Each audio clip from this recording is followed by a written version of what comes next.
ओम श्री विष्णवे नमः। ओम बृहस्पते नमः। आप सभी का हमारे YouTube चैनल पर हार्दिक स्वागत है।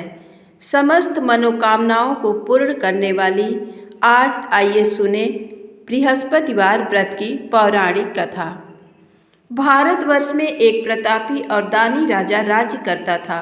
वह नित्य गरीबों और ब्राह्मणों की सहायता करता था।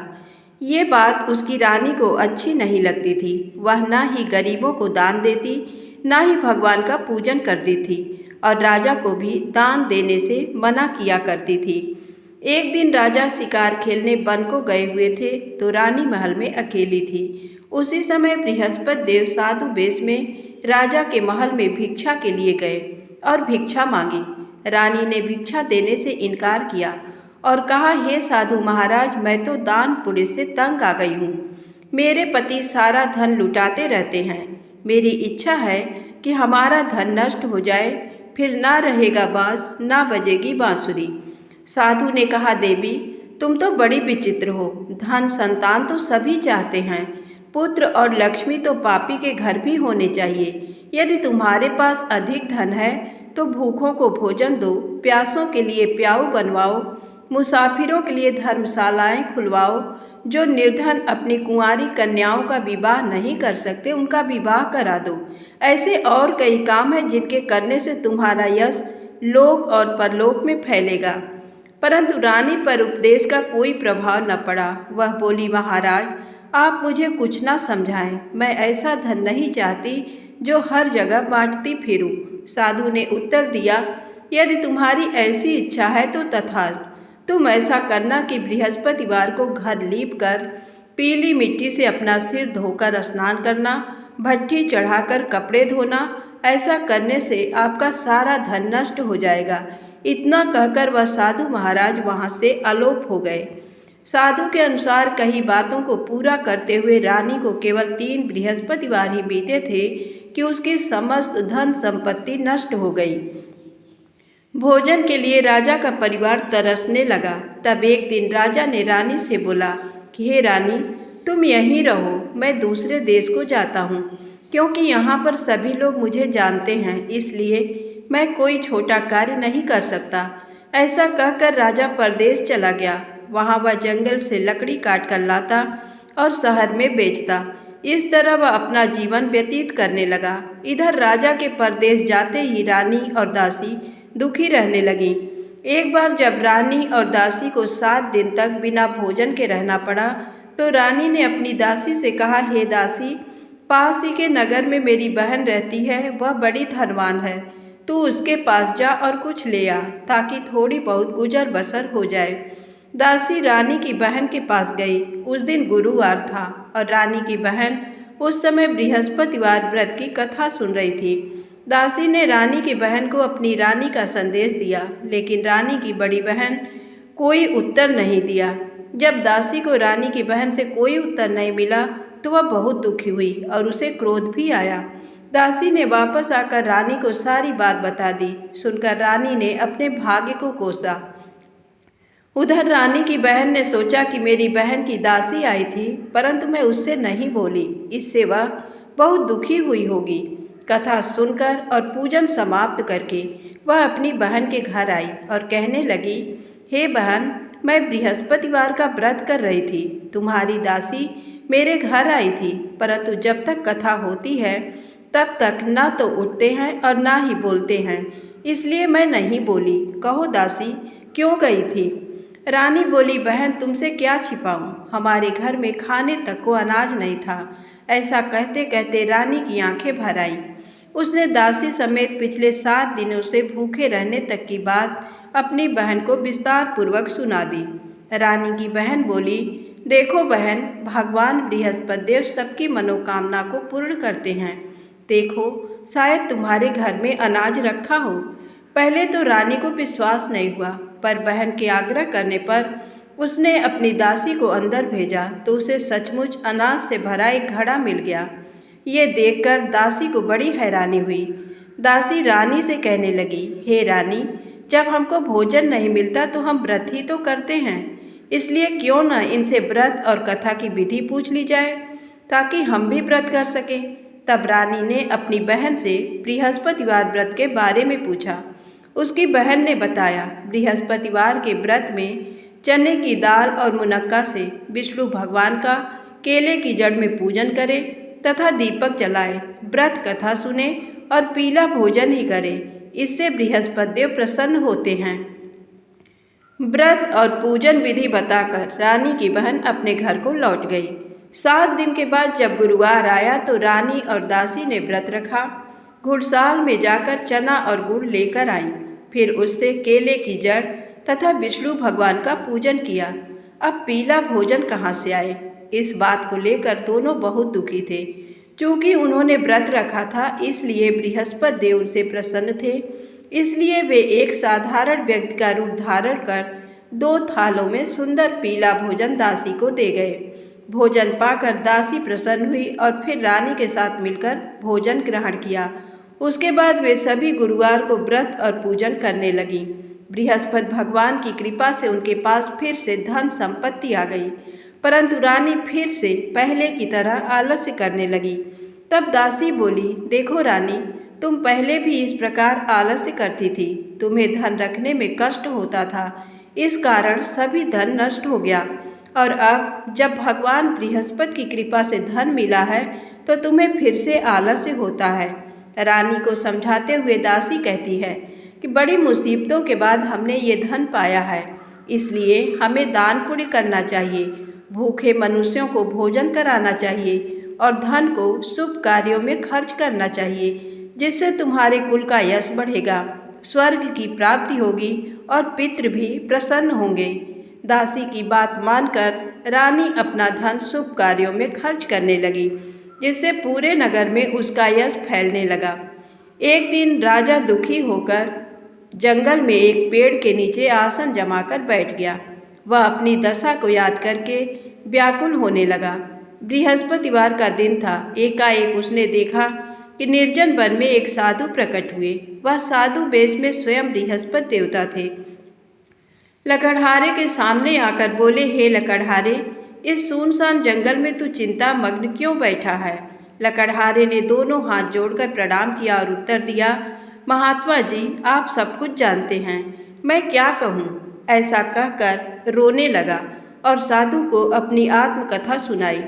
महात्मा जी ने कहा, तुम्हारी स्त्री ने बृहस्पति के दिन बृहस्पति भगवान का निरादर किया है, जिसके कारण रुष्ट होकर उन्होंने तुम्हारी ये दशा कर दी। अब तुम चिंता को दूर करके मेरे कहने पर चलो तो तुम्हारे सब कष्ट दूर हो जाएंगे और भगवान पहले से भी अधिक संपत्ति देंगे। तुम बृहस्पति के दिन कथा किया करो, 2 पैसे के चने मुनक्का लाकर उसका प्रसाद बनाओ और शुद्ध जल से लोटे में शक्कर मिलाकर अमृत तैयार करो। कथा के पश्चात अपने सारे परिवार और सुनने वाले प्रेमियों में अमृत व प्रसाद बांटकर आप भी ग्रहण करो। ऐसा करने से भगवान तुम्हारी सब मनोकामनाएं पूरी करेंगे। साधु के ऐसे वचन सुनकर लकड़हारा बोला, हे प्रभु, मुझे लकड़ी बेचकर इतना पैसा नहीं मिलता जिससे भोजन के उपरांत कुछ बचा सकूं। मैंने रात्रि में अपनी स्त्री को व्याकुल देखा है, मेरे पास कुछ भी नहीं जिससे मैं उसकी खबर मंगा सकूं। साधु ने कहा, हे लकड़हारे, तुम किसी बात की चिंता मत करो। बृहस्पति के दिन तुम रोजाना की तरह लकड़ियां लेकर शहर को जाओ। तुमको रोज से दुगना धन प्राप्त होगा, जिससे तुम भली भांति भोजन कर लोगे तथा बृहस्पति देव की पूजा का सामान भी आ जाएगा। इतना कहकर साधु अंतर ध्यान हो गए। धीरे धीरे समय व्यतीत होने पर फिर वही बृहस्पतिवार का दिन आया। लकड़हारा जंगल से लकड़ी काटकर किसी शहर में बेचने गया। उसे उस दिन और दिन से अधिक पैसा मिला। राजा ने चना गुड़ा दिलाकर गुरुवार का व्रत किया। उस दिन से उसके सभी क्लेश दूर हुए। परंतु जब दोबारा गुरुवार का दिन आया तो बृहस्पतिवार का व्रत करना भूल गया। इस कारण बृहस्पति भगवान नाराज हो गए। उस दिन उस नगर के राजा ने विशाल यज्ञ का आयोजन किया तथा शहर में ये घोषणा करा दी कि कोई भी मनुष्य अपने घर में भोजन न बनावे, न आग जलावे, समस्त जनता मेरे यहाँ भोजन करने आवे। इस आज्ञा को जो न मानेगा उसे फांसी की सजा दी जाएगी। इस तरह की घोषणा संपूर्ण नगर में करवा दी गई। राजा की आज्ञानुसार शहर के सभी लोग भोजन करने गए, लेकिन लकड़हारा कुछ देर से पहुंचा, इसलिए राजा उसको अपने साथ घर लिवा ले गए और ले जाकर भोजन करा रहे थे तो रानी की दृष्टि उस खूंटी पर पड़ी जिस पर उसका हार लटका हुआ था। वह वहां पर दिखाई नहीं दिया। रानी ने निश्चय किया कि मेरा हार इस मनुष्य ने चुरा लिया है। उसी समय सिपाहियों को बुलाकर उसको कारागार में डलवा दिया। जब लकड़हारा कारागार में पड़ गया और बहुत दुखी होकर विचार करने लगा कि न जाने कौन से पूर्व जन्म के कर्म से मुझे ये दुख प्राप्त हुआ है, और उसी साधु को याद करने लगा जो कि जंगल में मिला था। उसी समय तत्काल बृहस्पति देव साधु के रूप में प्रकट हुए और उसकी दशा को देखकर कहने लगे, अरे मूर्ख, तूने बृहस्पति देव की कथा नहीं करी, इस कारण तुझे दुख प्राप्त हुआ है। अब चिंता मत कर। बृहस्पतिवार के दिन कारागार के दरवाजे पर 4 पैसे पड़े मिलेंगे। उनसे तू बृहस्पति देव की पूजा करना, तेरे सभी कष्ट दूर हो जाएंगे। बृहस्पति के दिन उसे 4 पैसे मिले। लकड़हारे ने कथा कही। उसी रात्रि को बृहस्पति देव ने उस नगर के राजा को स्वप्न में कहा, हे राजा, तुमने जिस आदमी को कारागार में बंद कर दिया है वह निर्दोष है, वह राजा है, उसे छोड़ देना। रानी का हार उसी खूंटी पर लटका है। अगर तू ऐसा नहीं करेगा तो मैं तेरे राज्य को नष्ट कर दूंगा। इस तरह रात्रि के स्वप्न को देखकर राजा प्रातःकाल उठा और खूंटी पर हार देखकर लकड़हारे को बुलाकर क्षमा मांगी तथा लकड़हारे को योग्य सुंदर वस्त्र आभूषण देकर विदा कर दिया। बृहस्पति देव की आज्ञा अनुसार लकड़हारा अपने नगर को चल दिया। राजा जब अपने नगर के निकट पहुंचा तो उसे बड़ा आश्चर्य हुआ। नगर में पहले से अधिक बाग, तालाब, कुएं तथा बहुत सी धर्मशाला, मंदिर आदि बन गए हैं। राजा ने पूछा, ये किसका बाग और धर्मशाला है? तब नगर के सब लोग कहने लगे, ये सब रानी और बांदी के हैं। तो राजा को आश्चर्य हुआ और गुस्सा भी आया। जब रानी ने ये खबर सुनी कि राजा आ रहे हैं तो उन्होंने बांदी से कहा कि हे दासी, देख, राजा हमको कितनी बुरी हालत में छोड़ गए थे। हमारी ऐसी हालत देखकर वह लौट न जाए, इसलिए तू दरवाजे पर खड़ी हो जा। आज्ञानुसार दासी दरवाजे पर खड़ी हो गई। राजा आए तो उन्हें अपने साथ लिवा लाई। तब राजा ने क्रोध करके अपनी रानी से पूछा कि ये धन तुम्हें कैसे प्राप्त हुआ? तब उन्होंने कहा, हमें ये धन बृहस्पति देव के इस व्रत के प्रभाव से प्राप्त हुआ है। राजा ने निश्चय किया कि 7 रोज बाद तो सभी बृहस्पति देव का पूजन करते हैं, परंतु मैं प्रतिदिन दिन में 3 बार कहानी तथा रोज व्रत किया करूँगा।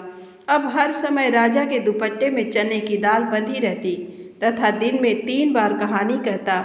एक रोज राजा ने विचार किया कि चलो अपनी बहन के यहाँ हो आवे। इस तरह निश्चय कर राजा घोड़े पर सवार हो अपनी बहन के यहाँ को चलने लगा। मार्ग में उसने देखा कि कुछ आदमी को एक मुर्दे को लिए जा रहे हैं। उन्हें रोककर राजा कहने लगा, अरे भाइयों, मेरी बृहस्पति देव की कथा सुन लो। वे बोले, लो, हमारा तो आदमी मर गया है, इसको अपनी कथा की पड़ी है। परंतु कुछ आदमी बोले, अच्छा कहो, हम तुम्हारी कथा भी सुनेंगे।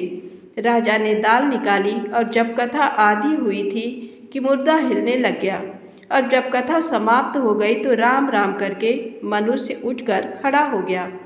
आगे मार्ग में उसे एक किसान खेत में हल चलाता मिला। राजा ने उसे देख और उससे बोले, अरे भैया, तुम मेरी बृहस्पतिवार की कथा सुन लो। किसान बोला, जब तक मैं तेरी कथा सुनूंगा तब तक 4 हरैया जोत लूँगा। जा अपनी कथा किसी और को सुनाना। इस तरह राजा आगे चलने लगा। राजा के हटते ही बैल पछाड़ खाकर गिर गए तथा किसान के पेट में बड़ी जोर का दर्द होने लगा। उस समय उसकी माँ रोटी लेकर आई। उसने जब यह देखा तो अपने पुत्र से सब हाल पूछा और बेटे ने सभी हाल कह दिया। तो बुढ़िया दौड़ी दौड़ी उस घुड़सवार के पास गई और उससे बोली कि मैं तेरी कथा सुनूंगी, तू अपनी कथा मेरे खेत पर चलकर ही कहना। राजा ने बुढ़िया के खेत पर जाकर कथा कही, जिसके सुनते ही वह बैल उठ खड़े हुए तथा किसान के पेट का दर्द भी बंद हो गया। राजा अपनी बहन के घर पहुंचा। बहन ने भाई की खूब मेहमानी की। दूसरे रोज प्रातःकाल राजा जगा तो वह देखने लगा कि सब लोग भोजन कर रहे हैं। राजा ने अपनी बहन से कहा, ऐसा कोई मनुष्य है जिसने भोजन नहीं किया हो? मेरी बृहस्पतिवार की कथा सुन ले। बहन बोली, हे भैया, ये देश ऐसा ही है कि पहले यहाँ लोग भोजन करते हैं, बाद में अन्य काम करते हैं। अगर कोई पड़ोस में हो तो देख आऊं। वह ऐसा कहकर देखने चली गई, परंतु उसे कोई ऐसा व्यक्ति नहीं मिला जिसने भोजन न किया हो। अतः वह एक कुम्हार के घर गई, जिसका लड़का बीमार था। उसे मालूम हुआ कि उनके यहाँ 3 रोज से किसी ने भोजन नहीं किया है। रानी ने अपने भाई की कथा सुनने के लिए कुम्हार से कहा। वह तैयार हो गया। राजा ने जाकर बृहस्पतिवार की कथा कही, जिसको सुनकर उसका लड़का ठीक हो गया। अब तो राजा की प्रशंसा होने लगी। एक रोज राजा ने अपनी बहन से कहा कि हे बहन, हम अपने घर को जाएंगे, तुम भी तैयार हो जाओ। राजा की बहन ने अपनी सास से कहा। सास ने कहा, हाँ चली जा, परंतु अपने लड़कों को मत ले जाना, क्योंकि तेरे भाई के कोई औलाद नहीं है। बहन ने अपने भैया से कहा, हे भैया, मैं तो चलूँगी, पर कोई बालक नहीं जाएगा। राजा बोला, जब कोई बालक नहीं चलेगा तब तुम ही क्या करोगी। बड़े दुखी मन से राजा अपने नगर को लौट आया। राजा ने अपनी रानी से कहा, हम निर्वंशी हैं, हमारा मुंह देखने का धर्म नहीं है और कुछ भोजन आदि नहीं किया।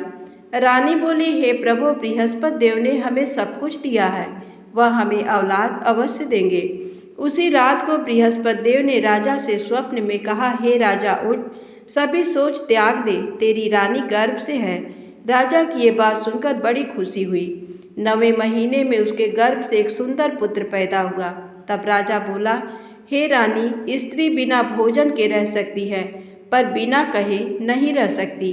जब मेरी बहन आए तुम उससे कुछ कहना मत। रानी ने सुनकर हाँ कर दिया। जब राजा की बहन ने ये शुभ समाचार सुना तो वो बहुत खुश हुई तथा बधाई लेकर अपने भाई के यहाँ आई। तभी रानी ने कहा, घोड़ा चढ़कर तो नहीं आई, गधा चढ़ी आई। राजा की बहन बोली, भाभी, मैं इस प्रकार न कहती तो तुम्हें औलाद कैसे मिलती। बृहस्पति देव ऐसे ही हैं, जैसी जिनके मन में कामनाएं हैं सभी को पूर्ण करते हैं। जो सद्भावना पूर्वक बृहस्पतिवार का व्रत करता है एवं कथा पढ़ता है अथवा सुनता है, दूसरों को सुनाता है, बृहस्पति देव उसकी सभी मनोकामना पूर्ण करते हैं। बोलो बृहस्पति भगवान की जय।